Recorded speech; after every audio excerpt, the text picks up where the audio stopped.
우리가 이제 사사기를 계속 보고 있는데요. 여러분 오늘 사사기 9장은 일부만 읽었습니다. 그런데 여러분 예배 후에 9장 전체를 읽어보셔야 그 내용이 들어옵니다. 시간이 없어서 그 일부만 읽었는데요.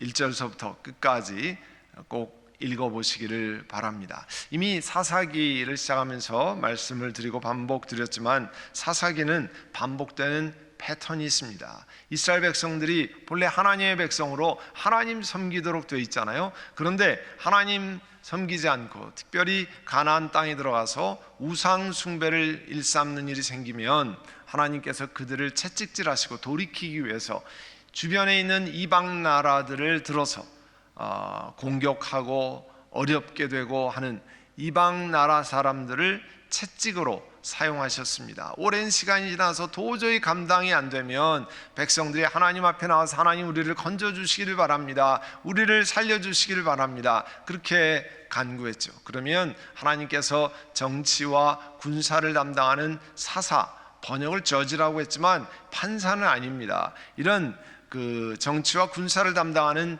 지도자인 사사를 세워서 백성들을 건져주셨습니다. 그러면 한동안 평화가 지속된다고 성경에 되어 있죠. 8년 혹은 40년 뭐 이런 평화가 지속됐고요. 근데 그러면 하나님을 잘 섬기는 것이 아니라 시간이 지나면 다시 우상 숭배로 돌아갔어요. 그런 것들이 이렇게 우리가 사이클 돌듯이 이렇게 반복하는 그런 패턴이 있었습니다. 그런데 오늘 읽은 사사기 9장은 이런 패턴이 소개되는 다른 장들과는 다르게 기록되어 있습니다. 하나님을 섬기지 않아서 하나님께서 외국 사람들을 들어서 징계하시는 그런 모습이 나와 있지 않습니다. 오늘 전부 이스라엘 안에 있는 사람들끼리 하는 이야기예요. 그러면 하나님께서 이 사사기 9장을 통해서 우리들에게 뭘 말씀하시려고 하는가, 이거를 왜 우리들에게 읽게 하시는가 하는 것들을 생각해 보려고 합니다. 여러분 9장 1절에 보시면요, 이렇게 시작합니다. 여룻바알의 아들 아비멜렉이라고 시작돼요. 사사기 6장 32절에 보면 사람들이 기드온을 여룻바알이라 불렀다, 그렇게 이야기했습니다. 그러니까 여룻바알은 기드온의 별명과도 같은 거죠. 그럼 어떻게 해서 이런 여룻바알이라는 이름을 얻었을까? 하나님께서 기드온을 부르셨잖아요. 그리고 기드온에게 무슨 말씀을 하셨냐면, 내 아버지의 외양간에서 그 숫소 한 마리 가져오고 또 7년 된 숫소를 가져다가 이제 내 아버지 집에 있는 바알 제단을 허물고 그 옆에 있는 아세라상을 찍어버려라. 그리고 그 산 꼭대기에 하나님의 말씀에 따라 제단을 만들고 그 다음에 7년 된 숫소를 잡고 아세라 목상, 이 도끼로 찍어낸 아세라 목상을 쪼개서 장작으로 삼아서 이제 번제를 올려라 했습니다. 여러분 그 동네 오브라라고 하는 동네는 지도로 보면요, 갈릴리에서 홀수에서 조금 밑으로 내려온 북쪽에 있는 동네인데요, 거기에 이 오브라에 바알 숭배가 심한 동네였습니다. 그것도 이 기드온의 아버지도 그 집에 바알 제단을 만든 사람이었어요. 그리고 그 아세라 상도 있었던 걸 보면 바알 숭배를 아주 적극적으로 했던 사람이에요. 그런데 하나님께서 이 바알 제단을 허물고 또 이 아세라 목상을 장작으로 삼아서 제단을 번제를 드리라고 하는 명령이었어요. 기드온이 낮에는 도저히 겁나서 하지 못하고 밤에 그 10명의 종의 도움을 받아서 이 일을 했습니다. 다음날 날이 밝았어요. 그런데 바알 숭배에 빠져있던 동네 사람들이 난리가 났습니다. 와보니까 그 바알 제단이 무너져 내려 있죠. 그 다음에 그 아세라 목상이 찍혀져 가지고 뭐 장작불로 타고 있죠. 난리가 났습니다. 그리고 조사하기 시작했어요. 이 비밀이라는 게 다 없잖아요. 종 10사람이 데리고 있는데 뭐 어떻게 해서 전달됐는지 모르지만 그것이 요아스라고 하는 집안, 요아스의 아들 기드온이 한 짓이라는 것을 발견했습니다. 그리고 동네 사람들은 당장 기드온의 아버지 요아스에게 몰려갔어요. 그리고 거석에 몰아붙였습니다. 당신의 아들을 끌어내시오. 그가 죽어야 마땅하오. 아니 바알의 제단을 헐고 아니 그 아세라 목상을 찍어서 장작불로 쓴단 말이요. 그런 놈은 죽여야 마땅하오. 이렇게 다 몰려들었습니다. 분명히 요아스는, 기드온의 아버지 요아스는 바알 숭배에 열심히 있었던 사람이에요. 그러니까 바알 제단도 싸고 또 아세라 목상도 집에 있고, 그런데 그가 뜻밖의 말을 했습니다. 아들을 죽이겠다고 달려들어서 그런 것인지 모르겠습니다만 동네 사람들에게, 아니 당신들이 바알의 편을 들어 싸우겠다는 거요, 당신이 알다시피 바알을 누가 구할 수 있단 말이에요. 만약에 그 바알 편을 들어서 싸우는 사람은 내일 아침에 내가 그 사람을, 하여튼 그 사람이 죽음을 면치 못할 것이요, 만일 바알이 정말 신이라고 하면 자기 제단을 헌 사람과 직접 싸우도록 하시오. 그래서 let Baal contend with him, 직접 바알이 싸우게 하시오. 그래서 별명이 기드온을 여룻바알이라 불렀어요. 여룻바알이란 뜻이 바알이 직접 그와 싸우게 하라, 그런 뜻에서 유래한 거거든요. 이 기드온이 이제 나중에 말년에 하나님이 평안을 허락하신 다음에 북쪽 오브라에서 세겜이라는 동네가 남쪽으로 꽤 떨어져 있습니다.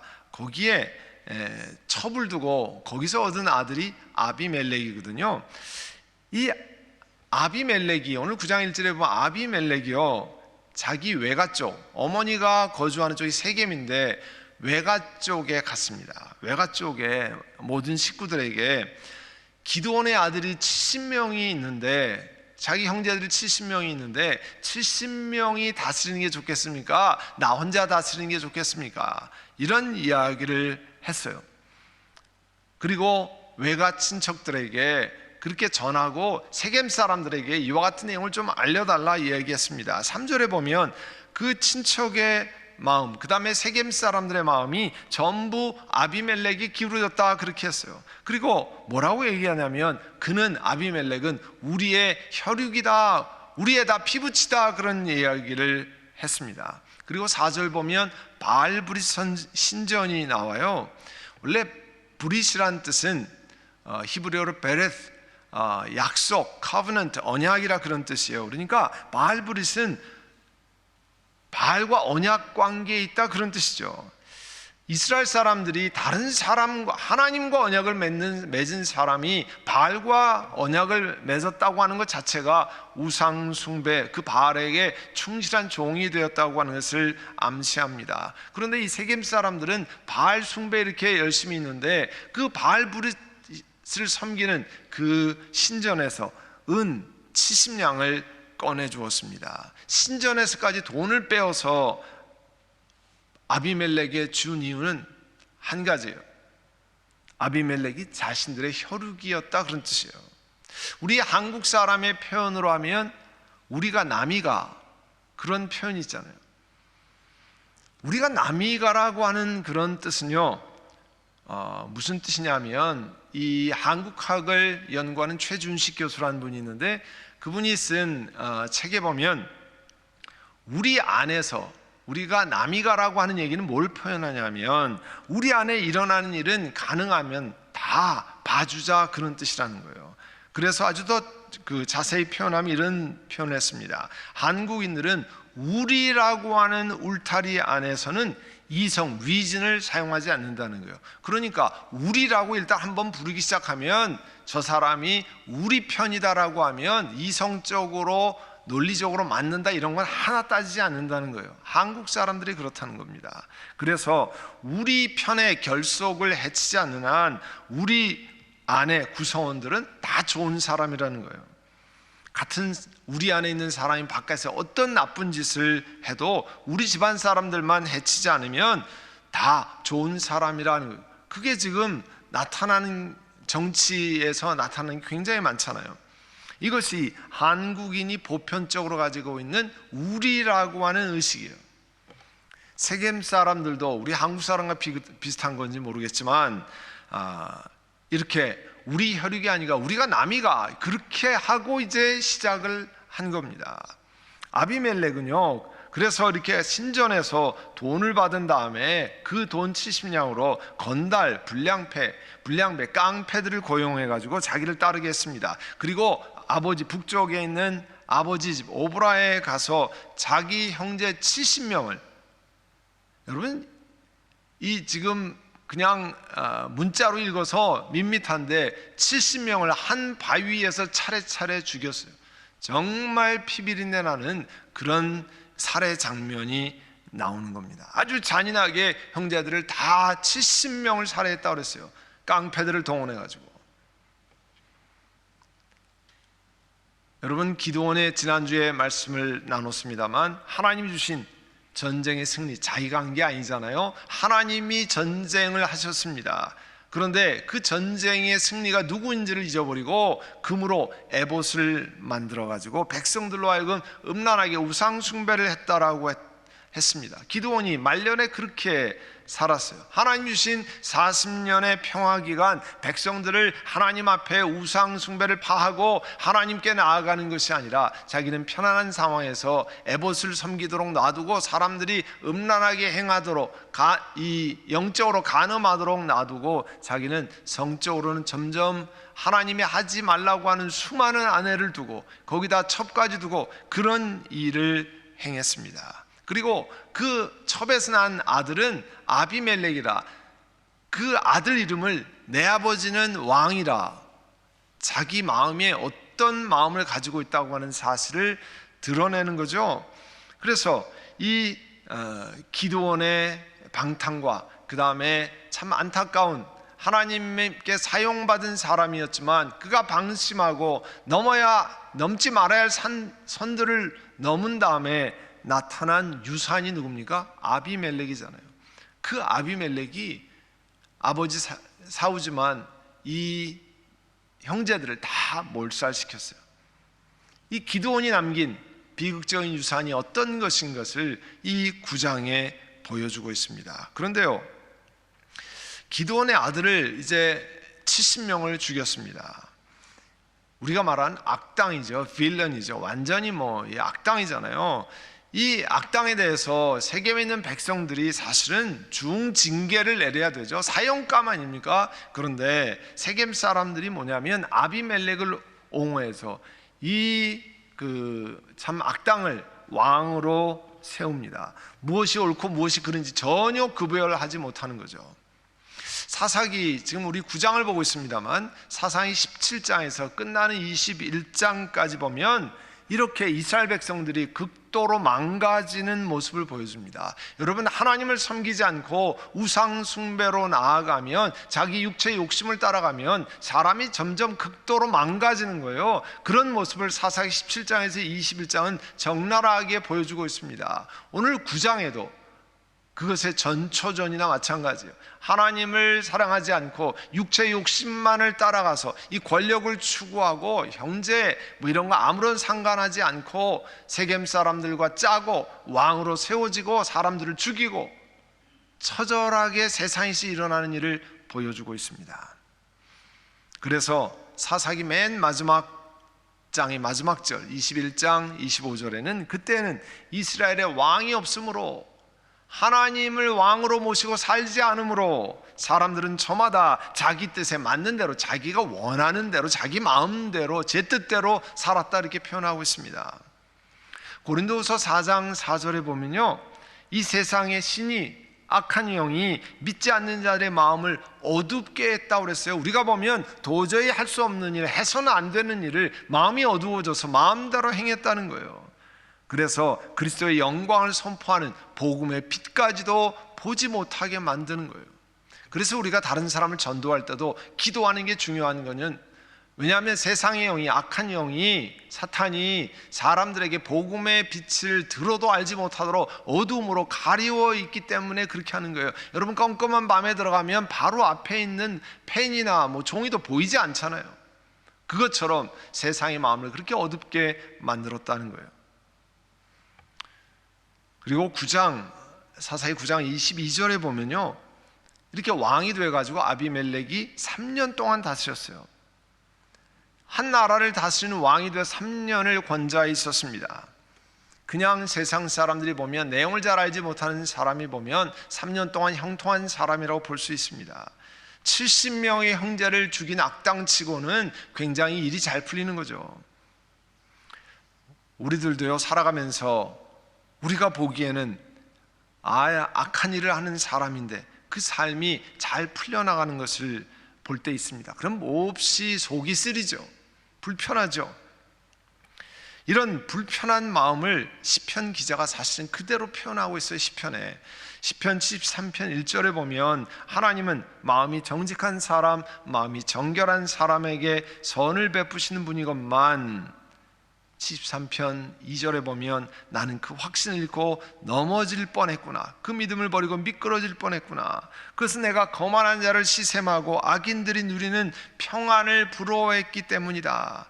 그들은 죽을 때에도 고통이 없고 몸은 멀쩡하고 윤기까지 흐른다. 사람들이 흔히들 당하는 그런 고통이 그들에게는 없으며 사람들이 의뢰당하는 재앙도 그들에게는 아예 가까이 하지 않는다. 우리가 말하는 악인의 형통함의 모습을 마음이 쓰라려서 이렇게 시편 기자가 하나님 앞에 고백합니다. 시편 73편 8절에 계속 이가 하나님 앞에 이런 얘기예요. 이런 악인들은 언제나 남을 비웃고 악의의 찬말을 쏘아붙이고 거만한 모습으로 포곤하기를 즐긴다. 그리고 73편 12절에 보면요, 그런데 놀랍게도 그들은 모두가 악인인데도 신세가 언제나 편하고 재산은 늘어만 가는구나. 이렇다면 내가 깨끗한 마음으로 살아온 것과 내 손으로 죄를 지지 않고 깨끗하게 살아온 것이 허사란 말인가. 여러분, 이런 마음이 들 때가 있잖아요. 우리가 부족해서 세상을 바라보면 이러한 일들이 많이 일어나기 때문에 하나님 말씀이 우리에게 이렇게 주어진 거죠. 또 시편 37편 1절 이하에는 이런 말씀이 있습니다. 악한 자들이 잘 된다고 해서 속상해하지 말며, 속상한 일이 있기 때문에 하나님 이렇게 말씀하시는 거 아니에요? 불의한 자들이 잘 산다고 해서 시새워하지 말아라. 대신 시편 37편 7절에 보면 잠잠히 주님을 바라고 주님만을 애타게 찾아라. 가는 길이 언제나 평탄하고 자랑하는 자들과 악한 계획도 언제나 나는 이룰 수 있다고 하는 자들 때문에 마음 상해하지 말라, 이렇게 말씀하고 있어요. 근데 사사기 이제 9장에 보면요, 기드온의 막내 아들 요담이 아비멜렉이 무자비하게 깡패들을 동원해서 살상을 할 때 피해서 도망간 내용이 나옵니다. 막내 아들 한 사람만 그 죽음의 칼에서 벗어났어요. 그리고 아비멜렉이 왕이 되었다는 소식을 듣고 그 요담은 산꼭대기로 올라갑니다. 많은 사람들에게 들을 수 있는 그런 장소, 그러니까 위에서 이 마이크 역할을 하도록 산 위에 올라가는 거죠. 그리고 이 사람들에게 외칩니다. 세겜 사람들에게요, 나무 비유를 해서 외쳐요. 올리브나무, 무화과나무, 포도나무, 가시나무 이야기를 합니다. 우리가 아는 것처럼 올리브나무, 무화과나무, 포도나무는 다 사람들에게 유용한 열매를 다 제공하고 기름을 제공하죠. 가시나무는 다 꺾어서 버리지 않습니까? 그런데 이렇게 가치가 없는 가시나무가 교만해서 나무들 속에서 왕이 되려고 하는 그런 우화를 소개합니다. 그 이야기는 뭘 가르쳐 주냐면, 왕이 될 자격이 전혀 없는 아비멜렉을 왕으로 세우고 왕으로 행세하게 하고 이런 사람을 왕으로 세운 것이 잘못되었다는 것을 말씀하죠. 그리고 그가 예언적인 선포를 합니다. 지금은 세겜 사람들, 너희들과 그 다음에 아비멜렉이 서로 이익을 주고받고 왕으로 세우고 또 아마 권력이나 무슨 여러 가지 혜택을 부여받았겠죠. 그런 좋은 관계를 가진 것처럼 보이지만 궁극적으로는 절대 그러지 않을 것이라는 것을 예언적으로 암시해요. 그래서 9장 20절에 보면 아비멜렉에서 불이 뿜어 나와서 세겜 성읍 사람들과 말로의 집안을 다 살라버릴 것이고, 또 세겜 성읍 사람들과 또 밀로의 집안에서 불이 뿜어 나와서 아비멜렉을 살라버릴 것이다 그랬습니다. 그리고 그 결과, 그 내용이요 21절 이하에 쭉 설명되고 있어요.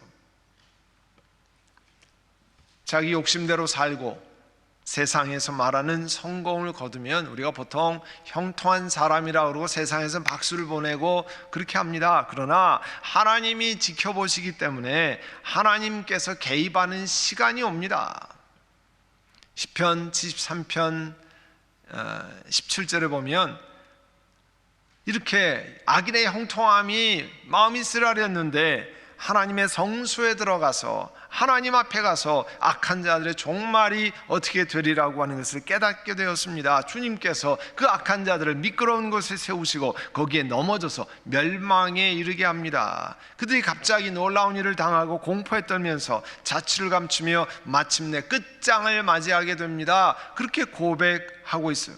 그리고 우리 사사기에도 보면요 9장 23절에 무슨 말씀이 나옵니까? 하나님이 악령을 보내셔서 아비멜렉 사람 세겜 성읍들 그 양쪽 사람들 사이에 서로 미움이 생기게 하셨습니다. 그래서 세겜 성읍 사람들이 아비멜렉을 배반합니다. 서로 간의 균열이 시작됐어요. 왜 이런 균열이 갑자기 생겼는가? 그거는 24절에 하나님께서 원인을 말씀하고 있어요. 뭐라고 되어 있습니까? 하나님은 아비멜렉이 여룻바알 기드온의 아들 70명에게 저지른 포악한 죄가를 하나님이 이렇게 갚으신다는 거예요. 자기 형제를 죽인 핏값을 아비멜렉에게 갚으시고 또 그 형제들을 죽이도록 아비멜렉을 도운 우상에 바친 돈을 가져다가 깡패를 동원해서 죽이게 하고 또 그걸 잘했다고 옹이해가지고 박수치고 왕으로 세운 그 세겜 사람들에게 갚으신 거라고 그랬어요. 그리고 25절 이하에는 이제 서로 이해관계가 맞아서 왕으로 밀고 도움을 받았던 아비멜렉 세겜 사람들이 서로 적이 되어서 싸우는 장면이 적나라하게 나옵니다. 아비멜렉은요 군대를 동원해서 자기를 배반한다는 소리를 첩보를 듣고 세겜 사람들을 다 죽였습니다. 세겜 지도자들은요 지하 동굴에 숨었는데 그 소식을 듣곤 동굴 입구에다 커다란 불을 놓고 동굴 안쪽으로 불을 질러서 그 동굴 안에 다 타 죽게 만들었어요. 1000명이나 되는 지도자들을 그렇게 태워 죽였습니다. 또 그 다음에 이 세겜을 지나서 근처에 있던 데베스라고 하는 성읍으로 진격했습니다. 50절부터 그와 같은 일을 묘사하고 있어요. 그리고 거기 보면 보통 망대라는 것이 적이 쳐들어온 것을 감시하기도 하고요 피신하는 곳이 되기도 하는데 그 망대 꼭대기로 올라가서 피신하고 있는 사람들을 죽이기 위해서 망대문에 바짝 가서 그 망대문을 불지르고 그 사람들을 또 태워 죽이려고 합니다. 그런데 거기 보면 한 여인이 집에서 쓰는 맷돌, 여러분 옛날 맷돌 보시잖아요. 큰 돌, 무거운 그 돌을 그 망대 위에서 떨어뜨렸는데요 그것이 아비멜렉의 머리에 정통으로 맞습니다. 중상, 죽기 직전까지 돼 있어요. 근데 성경에 보면 재밌는 말이 나와요. 이 죽어가는 중에도 자기 무기 들고 다니는 병사에게 내 칼을 뽑아서 나를 죽여라. 사람들이 나를 두고 여인이 죽였다, 맷돌 맞아 죽였다 하는 소리를 들을까 두렵다 해서 병사가 죽였다는 내용이 나옵니다. 하나님께서는 왜 이렇게 세겜 백성들이 아비멜렉과 그 군대에게 죽어가고 또 아비멜렉은 맷돌에 맞아서 비참하게 죽어갔는지를 성경을 읽는 독자에게 오늘 마지막 두 절에서 명확하게 말씀합니다. 여러분 56절 보세요. 9장 56절에 보면 하나님은 아비멜렉에게 자기 형제 70명을 죽여서 자기 아버지 기드온에게 저지른 죄의 값을 이렇게 갚으셨고 또 세겜 사람들의 죄악도 그들에게 모두 갚으셨다 말씀합니다. 여러분 기드온이 하나님이 역사하신 걸 잊어버리고 자기는 우상 숭배를 타파하고 하나님께 백성들을 예배하도록 도와야 할 사람이 있고 온갖 금과 장식을 가지고 에봇을 만들어서 백성들로 하여금 그것을 숭배하게 하고 또 하나님 앞에 지도자로 영적인 지도자로 바른 생활을 해야 할 사람이 이제 성적인 방탕으로 나아가서 그 유산 아비멜렉이 이제 어려운 일, 아주 정말 처참한 일들을 저질렀습니다.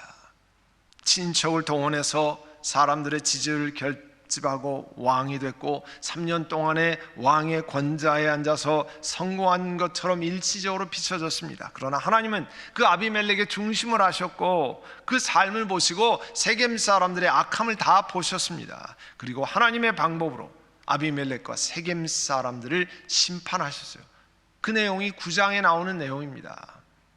갈라디아서 6장 7절을 보면 자기를 속이지 마십시오. 하나님은 조롱을 받으실 분이 아닙니다. 사람은 무엇을 심든지 심은 대로 그대로 거둘 것입니다 했어요. 그래서 갈라디아서 6장 8절에 자기 육체에다 심는 사람은 육체에서 썩을 것을 거두고 성령에다가 심는 사람은 성령에서 영생을 거둘 것이라고 그랬습니다. 여러분, 기드온 사후에 기드온의 가족은요, 우리가 말하는 쑥대밭이 됐습니다. 그뿐이 아니라 그 아들 아비멜렉 통해서 수많은 사람들이 죽음으로 내몰아졌습니다. 고통 속에 몰아졌습니다. 하나님께서 기드온이 잘못된 길로 나아갈 때, 그리고 기드온이 심어놓은 잘못된 육체의 열매들, 그리고 아비멜렉과 세겜 사람들이 심어놓은 것을 다 지켜보시고 하나님께서 채찍질로 징계하셨습니다. 우리 삶도 돌아보면요, 육체 욕심을 따라 심어놓은 것이 많습니다. 우리가 예수 믿지 않을 때 혹은 예수 믿고 난 다음에도 하나님 말씀을 제대로 알지 못해서 내 육체가 원하는 대로 욕심에 따라 심어놓은 것이 많이 있습니다. 하나님의 영광이 아니라 나의 영광을 위해서 행하고요, 악한 것들을 절제해야 되는데 함부로 뱉어놓은 말들이 많을 것입니다. 육체의 죄된 성품을 따라 심은 것은요, 그곳에서 악한 열매가 나게 되어 있습니다. 오늘 기드온과 아비멜렉과 세겜 사람들의 이야기가 그것을 보여줍니다. 그러나 우리 예수 믿는 우리에게는 소망이 있습니다. 우리 자신에게 소망이 있는 것이 아니라 우리가 예수 그리스도 안에 있기 때문에 소망이 있습니다. 예수님으로 인해 구원받은 우리는 우리 삶을 돌아보면서 우리의 죄악이 열매 맺지 않도록, 하나님, 제가 알지 못하고 범죄했습니다. 하나님, 교만해서 그렇게 했습니다. 하나님, 절제하지 못해서 함부로 했습니다. 하나님, 용서해 주시기를 원합니다. 그리고 그와 같은 것이 이제 자라나서 열매가 되지 않도록 하나님 막아주시기를 원합니다. 저희들을 불쌍히 여기시기를 원합니다. 그렇게 기도할 수 있습니다. 우리가 예수 그리스도 안에 있기 때문에 그렇습니다.